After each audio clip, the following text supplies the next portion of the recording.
चलो ध्यान दो, आज हम लोग व्यंजन संधि के नियम सीखेंगे। एक पहले हम लोग पढ़ चुके हैं, आगे हम लोग सीखेंगे आज, है ना। दूसरा नियम क्या होता है, मोह अनुस्वार, इसको पढ़ेंगे, ठीक है।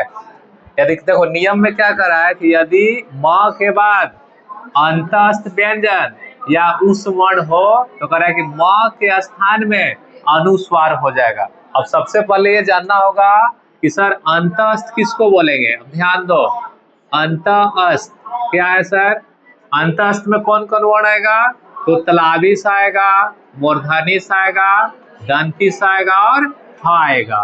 फिर कह रहा है कि या उस वर्ण होना चाहिए, सॉरी अंतस्थ में य आएगा, य र ल और व आएगा। उस वर्ण में देखो, उस वर्ण में कौन कौन आएगा सर, तो तलाबी सा, मूर्धनी सा, दंती सा और ह आएगा, ठीक है ना। कह रहा है कि यदि म के बाद यहाँ पे अब ध्यान दे रहा है, या तो अंतस्थ में से कोई एक यहाँ वर्ण आएगा या फिर उस वर्ण में से कोई एक वर्ण यहाँ दिखाई पड़ेगा। तो हम लोग क्या देख रहे हैं कि सम तो इधर आ गया, म यहाँ पे मिल रहा है। अब प्लस के बाद में देखो यह कहाँ है, देखो तो अंतस्थ में है कि नहीं।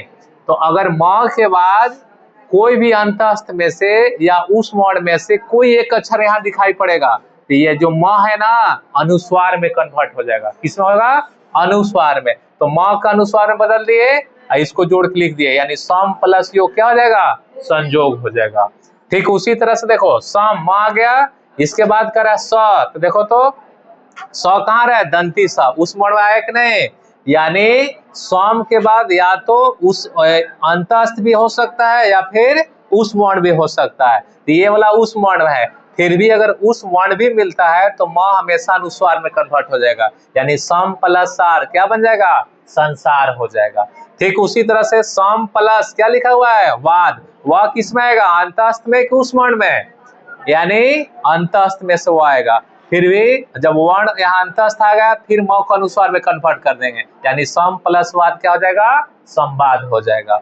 ठीक उसी तरह से सम प्लस हार, हा देखिए कहाँ गया, उस वर्ण में से आ गया, यानी उस वर्ण आ गया तो म को फिर अनुस्वार में बदल देंगे, यानी सम प्लस हार क्या हो जाएगा, संहार हो जाएगा।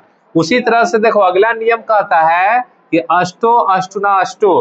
अब इस नियम में क्या कहता है, यदि मूर्धनी स के बाद तो आएगा या फिर ठ आएगा तो कह रहा है कि क्रमशः या तो ट हो जाएगा या फिर ठ हो जाएगा। यानी कहने का मतलब यह है कि प्लस से पहले हमेशा यहाँ पे मूर्धनी स दिखाई पड़ेगा, अब बाद में क्या आएगा, या तो यहाँ पे त मिलेगा या फिर ठ मिलेगा।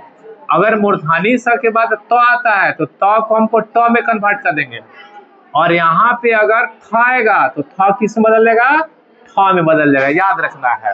अब जैसे एग्जांपल देखते हैं हम लोग, उत्कृष्ट प्लस त, देखो मूर्धनी से आ गया कि नहीं, अब बाद में क्या रहा है तो त आएगा तो उसके जगह पे क्या हो जाएगा, ट हो जाएगा। तो लिखेंगे उत्कृष्ट प्लस त, यानी त को अब सीधे ट में बदल देंगे, यह बन जाएगा उत्कृष्ट।